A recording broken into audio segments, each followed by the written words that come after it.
morning from London and good evening from Melbourne, because I am here for our AskALLi Beginners Salon today with a guest who I'm really looking forward to speaking to about the all-important topic of copyright. And regular viewers and listeners will know that we are in the middle of compiling our Alliance of Independent Authors Copyright Bill of Rights. And one of the people whose work was very instrumental in us sorting out our thinking and understanding where we stood on this really important issue is with me here today. It is Associate Professor Rebecca Giblin, to give her her full title. Hi, Rebecca. Hi, Orna. Thanks for having me. It's marvellous indeed to have you. And I'm really keen to just kick off by asking you where this interest in copyright came for you. What some people think copyright, even authors, think copyright's a kind of dull and boring topic. You clearly didn't. Yeah, it's really funny, actually. It turns out to be incredibly addictive. Some of us sort of joke about, do you take the blue pill or the red pill? Because if you take the red pill with copyright, you go down very deep into the rabbit hole. But for me, I guess it started a really long time ago. When I was growing up, I was one of those kids who was obsessed with books. So I was always walking into trees because it was much more interesting to be reading my book than seeing where I was going. But I grew up in a house that didn't have very many books in it. And so libraries have always been extremely important to me. And I've never forgotten that real yearning as well, that hunger for something new to read. Now, of course, that's not a hunger that I have anymore. Like all of us, my to-read pile is quite intimidating. But I am still really a voracious reader. And libraries and authors and books have continued to be really important in my life. So it's natural, I think, that when I was starting out as a baby academic, that it was those issues around access to knowledge, issues that are of interest to libraries and to authors that were, a really huge interest to me. And I've also done some work in technology regulation, which of course is really important and touches on all of these issues as well. And so it's been about 15 years now since I took the red pill, and I have been really immersed in all of these issues around copyright. So what do you think are the most important issues for authors today? And if we can kind of specifically gear our talk, not exclusively, but around self-publishing. We have all of our members self-publish, and of course they also sell their rights to trade publishers, be that the English language rights in a particular book, they might trade those or license those, or it could be translation rights and various other rights. So they work with trade, some work with trade publishers also. But what do you think are the key things that we need? Why is it important for authors to even know about copyright? Well, look, what's really essential here is how we divide up the pie. Right? The copyright is all of the financial, the economic rights that an author has in their work. And that needs to sustain them, and it needs to protect their interests. That includes their interest in being paid, but it also includes their interest in continuing to be read, which every author that I know is keenly concerned with. And so contracts are absolutely key, as I'm sure your members have heard over and over, but I'm just going to say it again. We really need to be thinking very carefully these days about how those rights are divided up. And authors need to be thinking very carefully about exactly what it is that they give away. And in fact, indie publishing has been, I think, really instrumental here in bringing about a change of thinking about what publishers should get in exchange for the services that they offer, partly because it's so new, and so it gave an opportunity for rethinking. Whereas traditional trade publishing has been around for a very long time, and they have taken, rights for the entire term of copyright for as long as publishing contracts have been around. Now we see digital presses come along, we see print on demand, and we see companies that say, well, actually, we don't need your entire copyright to justify our investments in that, and we're going to do it differently. And so for authors, being aware of exactly what it is that they're giving away in exchange for what is the number one thing that emphasize. And when it does come to when it comes to self-publishing, I think working with reputable suppliers and service providers is really, really important, so that you know that you're not going to be ripped off. And there's so many sharks out there. But with trade publishers too, you've got to be very careful, and you've got to be thinking about what you need to give away in order to maximize your interest, as well as make it possible for and interesting for the publisher to work with you.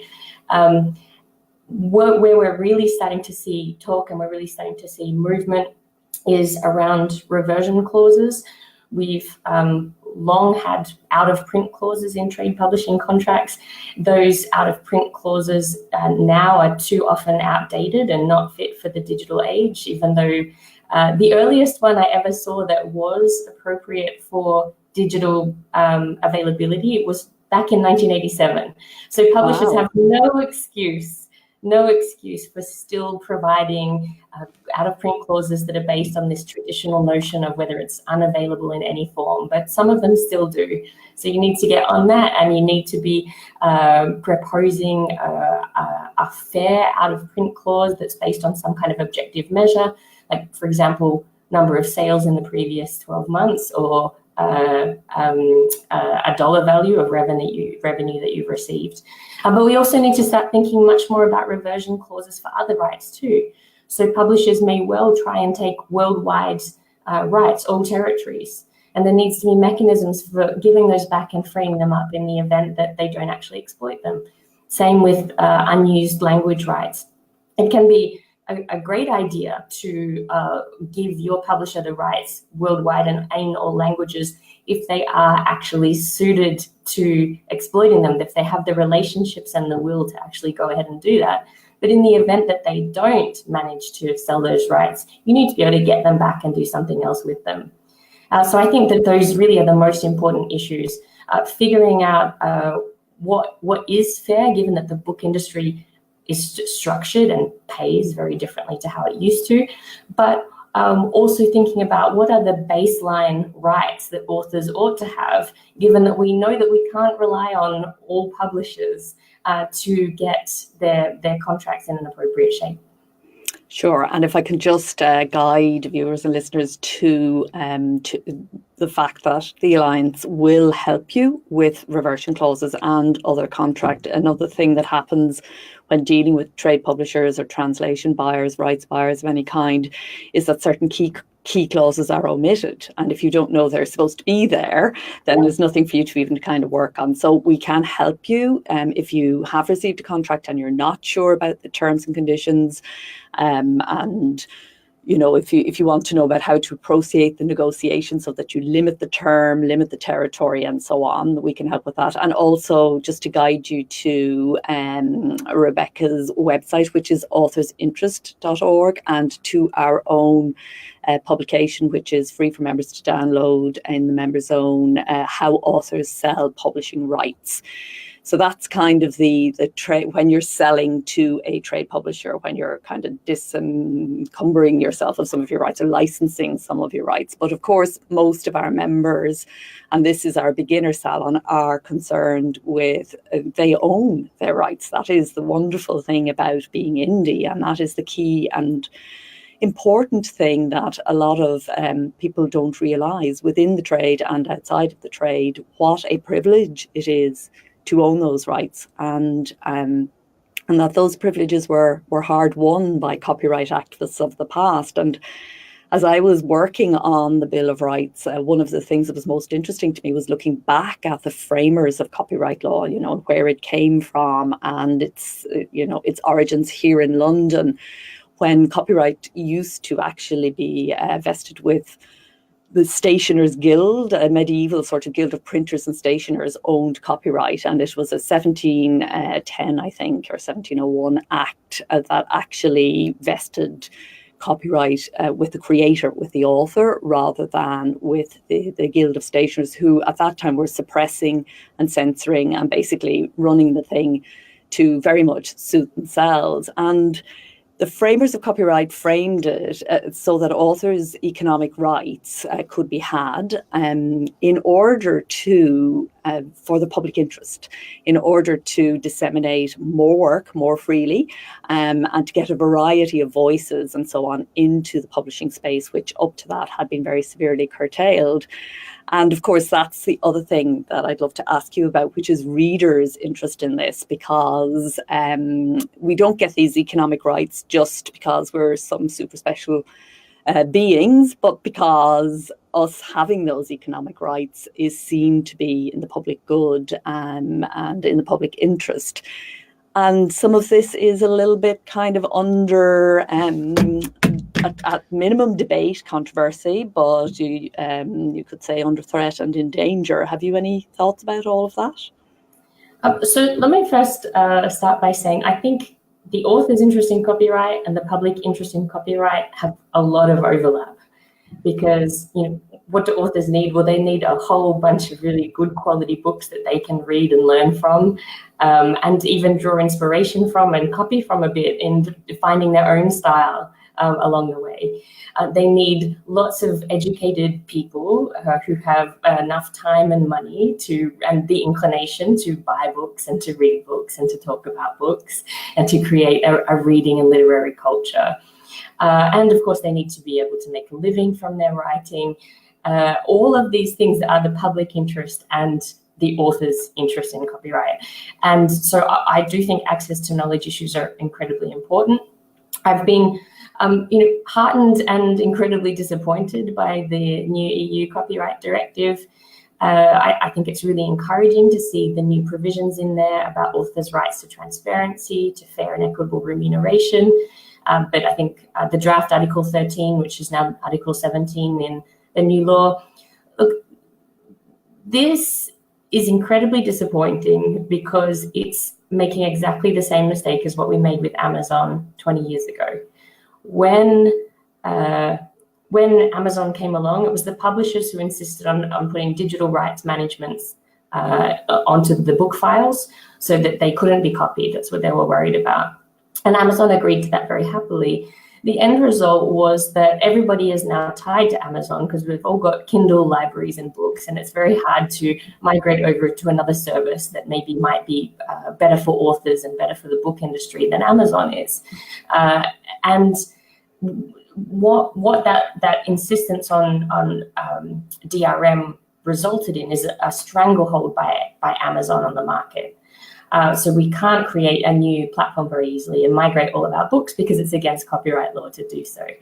The same thing, this Article 13, Article 17, what we're doing here is it's supposed to be against Google and against Facebook. And I understand why everybody is so upset with these companies and why we need to do a lot to redress the balance. It's absolutely not okay that they're taking 60% of global ad revenue when they're doing so little to provide to actually invest in the content that's on the back of, but doing it in a way that requires this filtering of the internet in a way that only the most established and profitable companies are going to be able to comply with, i.e. Google and Facebook, means that we can't get competitors to Google and Facebook. It's going to be much harder. And so that stranglehold is going to be locked in longer than it would otherwise have had to be. So while I'm all in favor of having a big discussion and taking real action about how we need to do a better job of getting creators paid, I think that the way that it was done in the directive was absolutely the wrong way to go, and the people who are behind that are going to come to regret it. Yeah, and we feel very much that the sort of invisibility of self-publishing authors in those discussions was detrimental to how things unfolded, because unfortunately a lot of the author representative groups were actually, while they do fantastic work when they're talking to publishers about fair contracts and so on, when it came to this digital space, they aligned very much with the publisher big contents kind of view, and in a way it was almost like a business, to our mind, it was almost like a business dispute between business models, you know, big content versus big tech. But if we had some insights around how authors trade and in their own books, that it would have been very useful in terms of this debate. And we really feel that the self-publishing author, this is why we're preparing the Bill of Rights, we really feel that the self-publishing author has a lot of light to throw on these debates, because, for example, a number of our members are actually very successfully publishing outside of Amazon. A number of them are actually very successfully using their own websites as their hub. And we have a campaign called Self-Publishing 3.0, which encourages readers to understand what value it has to actually purchase ebooks, for example, directly from the author on the author's website, which is not difficult these days compared to Amazon and so on. And Cory Doctorow's, I love Cory Doctorow's Shut Up and Take My Money platform that he developed, for example, because he was so frustrated where there were people unable to buy his books, keep getting the message that you can't buy that in this country, but they just want to give him money. And he negotiated with his publisher for the right to be, with his traditional publisher, Tor, to be able to sell those online and take the retailer's cut as well. So that's a really clever way of being able to, even within the traditional publishing space, being able to really significantly increase your ebook royalty if you're taking the retailer's slice as well as the author's slice. So I do encourage people to check that out. I think he's going to make that platform available for people more widely if he hasn't already done so, in recognition that not everyone's got the technical skills to set that up. But it would be so much easier for all of this kind of activity to occur if people were free to migrate their existing book collections. And that's where I think we would see so much more take up of, this great stuff that people are already doing at the margins. Yes, the DRM, we advise all our members not to. As a self-publishing author, you get the option on all the platforms, Kobo, Ingram Spark, as well as Amazon. You get the option, do you want to add DRM or not? And I think, we have no evidence that any of our members actually choose DRM. They understand fully that DRM is, any self-respecting hack will get past it in 5 minutes, and that it doesn't. 5 seconds, indeed. 5 seconds, exactly. It doesn't give you any protection, and all it does is frustrate your reader. And of course, independent authors have a very close relationship with their readers, much closer than the trade publishing author, who has intermediaries between them and the reader. So they understand how important it is not to upset the reader. So what's happening specifically in your neck of the woods? There seems to be, we were invited to contribute to the changes in copyright law in New Zealand, and we were very pleased to do that. And there seems to be a lot of activity, not least your own, but lots of good stuff coming out from that part of the world around these issues. Yeah, what's up? So there's been lots of review after review in Australia over the last few years. So hopefully, eventually, there'll be some action in response to one of these that's not just another review. But I do see that the conversation is changing. There is more recognition now of the fact that while authors and publishers' interests, have quite a lot of alignment, they do diverge, and that those divergences are important, and that authors and publishers have different interests that need to be satisfied in different ways. So we are starting, and I've been working for the last couple of years on something called the Authors Interest Project, which is a big Australian Research Council piece of work where my team has been given 4 years to work on these issues. We're doing lots of really interesting research into things like what is happening in author contracts, really shining a light on those contractual practices and the problems that I mentioned there. Also, doing some economic analysis of, what do we actually lose as a society by not having better reversion rights that would allow rights to be freed back up for the author to be able to either exploit them with the same publisher or to a new one or via some other new business model. And that seems to be having some impact as well. Particularly publishers are starting to listen. I don't think we always need actual change to the legislation to make a difference. I did present the results of this study of author contracts that we did from the archive of the Australian Society of Authors here up in Sydney. And when I presented that at the Independent Publishers Conference, there were some really egregious things that we found. So we found, all kinds of ambiguities and inconsistencies in the contracts that meant authors would really struggle to enforce the rights or even work out what rights they did have. We found, really outdated out-of-print clauses. We found some really unconscionable clauses too. So there was one that popped up quite a few times where the author could get their rights back if the book was unavailable in any form and the author repaid any unearned portion of their advance. And they bought all of the prints and plates and so on that the publisher had made for the book at half of their original cost. So there were all kinds of things like this. We really saw very little.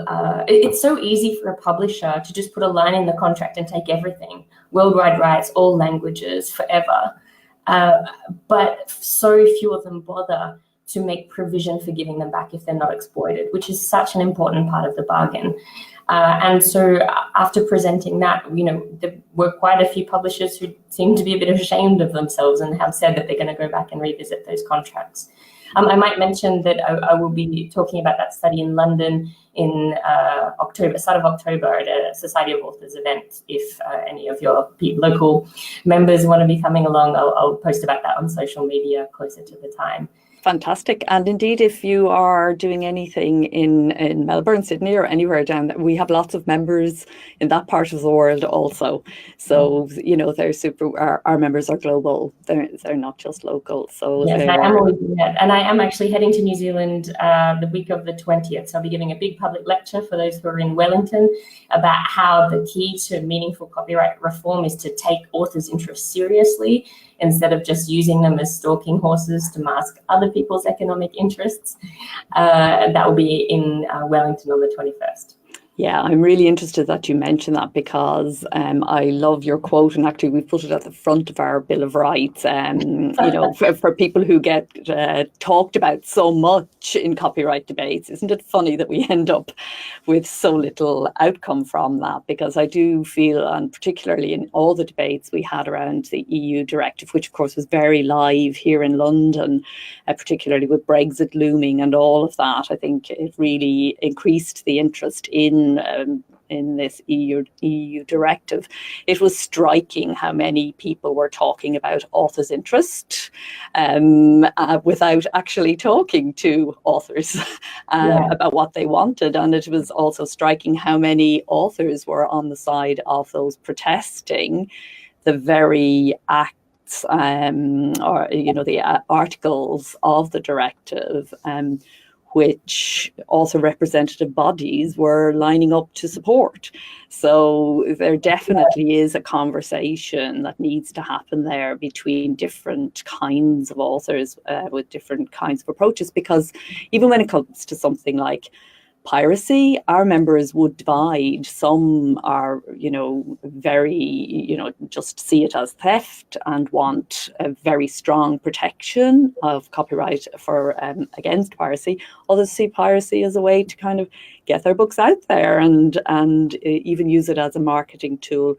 So yeah, lots of, I think, different conversations that need to be had, and it would be really interesting to work with you sometime, perhaps on self-publishing contracts with the big players like Amazon, Kobo, and people like that, because I think there's a similar job of work to be done there. Though I must say also that I feel the publishing big tech companies, the people who work in the publishing space, like Amazon and Kobo, Ingram Spark, Google Books, Apple, in the deal that they have given to self-publishers, they have respected copyright far more than, say, Facebook, YouTube, Pinterest, for example. And they have worked out a way whereby our members can make an income, and many of them can actually make a living from their writing. So in innovating in that way and doing something different, while, yes, I agree, of course, there are big dangers, and there is an imbalance here in the same way as there always has been with big content. I think there is also some credit to be given for the way in which publishing tech companies in particular have approached copyright and respected it and put money behind it. I completely agree with that, particularly when we look at the sort of steady declines in number of traditionally published authors who are able to actually make a living from their creative labor. And on authorsinterest.org, we've got various blog posts about this, and I'm surveying all of the surveys, but the trends are really stark. And the one that strikes me the most that I've seen in every single author earnings survey that's come out of every English language market is that authors need to have a high household income to subsidize their writing. And that means a wealthy partner or a wealthy family. And that so much affects the stories that get to be told and the voices we get to hear. And so anything that we can do to democratize writing, to open it up to less privileged voices, then I'm absolutely all in favor of. Absolutely. And returning, I think that was very much the intent of the original framers of copyright. And that leads me to kind of ask you, do you think actually we need changes to copyright law, or is it more about actually implementing, that the law is actually sufficient and quite good, and it's more about implementing that law and punishing offenders, people who don't respect copyright, people who plagiarize or pirate and so on, and more about actually getting the law to work rather than, or do you think there is actual need to change? We fundamentally have to rethink this. At the moment, what you'll keep hearing is the copyright debate framed as being about authors versus users. Right? And there's a bit of a refinement lately. Sometimes it's authors versus Google. But this is a massive simplification. If you think about all of the interests that are obscured behind this authors group and all of the ones that are there in the users category, what that framing obscures is the questions about what we actually want copyright to achieve. And fundamentally, there's three things. Right? Two of them are about incentives. We want to incentivize the initial production of creative and informational works. And we want to make sure that they're available ongoing as long as they can be. And those aren't ends in and of themselves. We want those things to happen so that society can benefit from widespread access to knowledge and culture. On top of that, in addition to the bare incentives that we need, there's a motivation to recognize and reward creators. And that is because it's right and just to do so. And so we need to separate out and when we think about these incentives and rewards motivations, we see that they do need to be satisfied differently. So the incentives, it doesn't really matter so much who they go to. They can be shared between the author and the investor or whatever. What we're mostly interested in is getting those works produced and available. But the rewards motivation, which is the above incentive bit, that's justifiable only for the actual creator themselves. And when we start evaluating copyright against these aims, we see it's doing a really poor job of achieving them, right? We grant copyright as an upfront lump sum payment intended to achieve all of these things, but regardless of whether it actually does so. So we give far more than we need to incentivize the initial production of works. And we do that regardless of whether the copyright owner continues to make them available. And we do so regardless of whether the creator is given their fair share of the rewards. So what we need to start thinking about is not accepting these conversations any longer that frame it as authors versus users.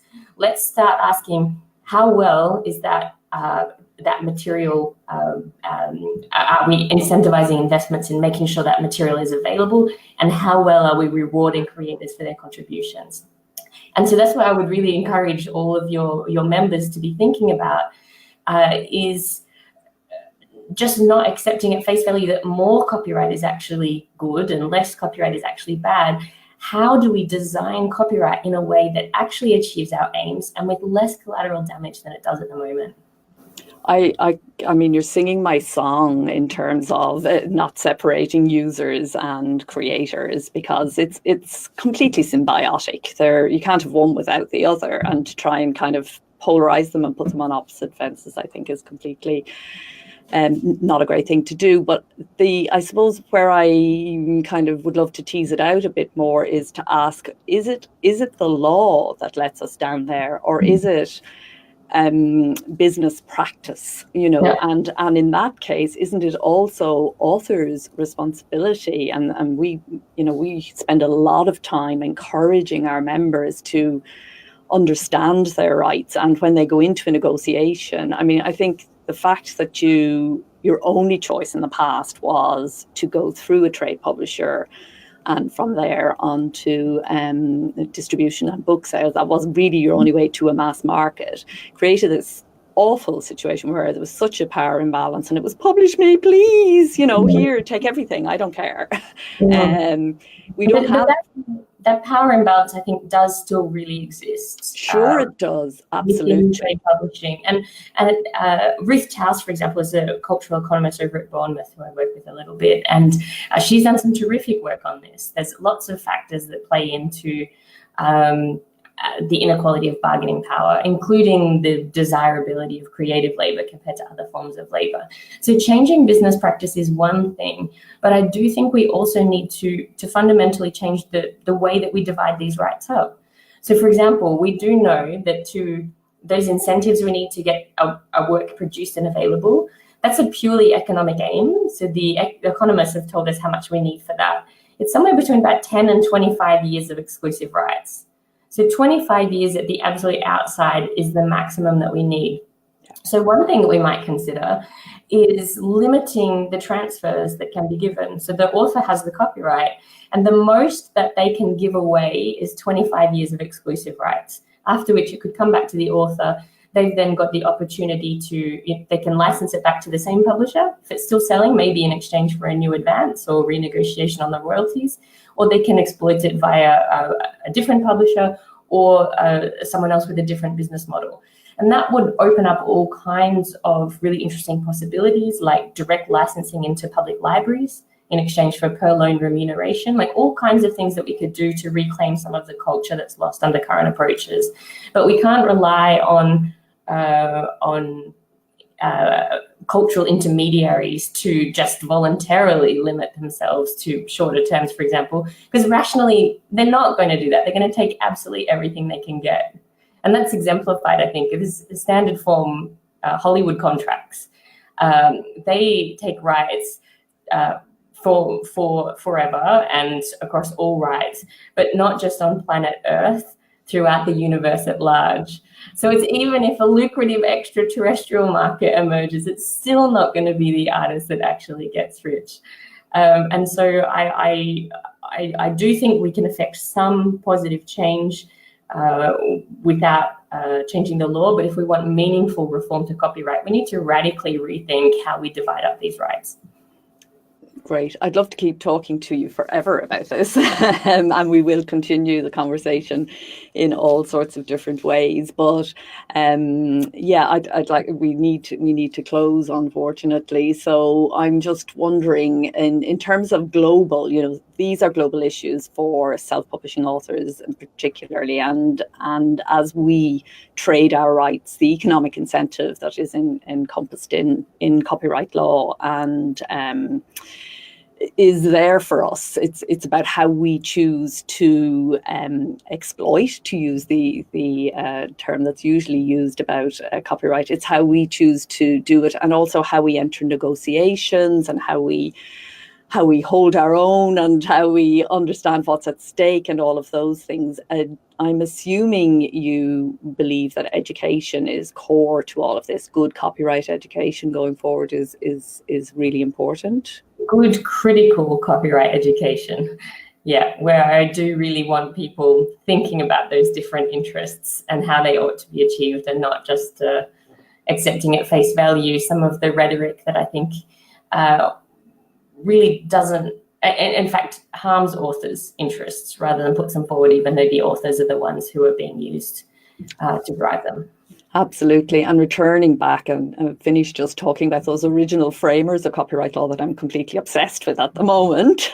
It seems to me, as they try to kind of wrest author rights and author interest, to use your words, from the Printers and Stationers Guild, that in a way we're in a not dissimilar situation today as we try to wrest authors' interests away from the copyright industry itself, which has become you know, where copyright used to protect diversity of expression and so on, now it seems to be used far more often by big content to shut down criticism, and in very similar ways to what was going on with the Stationers Guild, the Printers Guild in those days, that authors need to really, as you say, think critically about our own interests as self-publishers and as people who license and trade our rights, how we're going to kind of and keep that balance and return to the intent that I think was there in the original framing of the law. Anything to add? Oh no, I think I've said lots of things, haven't I? You've said so much. Thank you so much for having me. And if people who are listening are interested, you can find me on Twitter at Giblin or at Authors Interest. Marvelous. And I do encourage you folks to check out Authors Interest. There's loads there. That is it's just, even in terms of just beginning the thinking process. And if you have any questions, any issues, we are going to be working on this around our Bill of Rights. This is our kind of our project for the next number of months. So I'm sure you're going to have loads of questions, loads of things you'd like to talk about. Do have a chat with Rebecca, and let's get the conversation opened up and global, for all the way from London to Melbourne and back again. So thank you so much for taking time out. I know it's late in the evening there. Really appreciate you coming to talk to our members and followers about this important issue, Rebecca, and thanks for the work.